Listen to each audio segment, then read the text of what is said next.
पवन जी आए हैं और पवन जी को मेरे घर का, आपको मछली पसंद है क्या, बताइए कैसा लगा आपको मछली? मनीषा जी घर का मछली मेरा फेवरेट। मुंबई में ऐसा मछली कहीं और खाए हैं?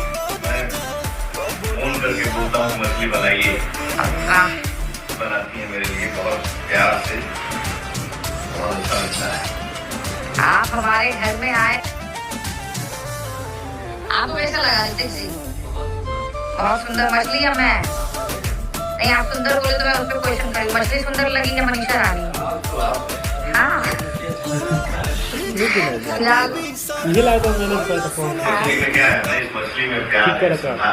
अरे वाह, यही इनकी जुबान पे पूरा इंडिया फिदा है गाइस। कल बिग बॉस से आए हैं और मार करवा के आए हैं और मैं कंफ्यूज हो गई कि मैं सलमान खान को देखूं कि पवन जी को देखूं क्योंकि दोनों मेरे फेवरेट हैं।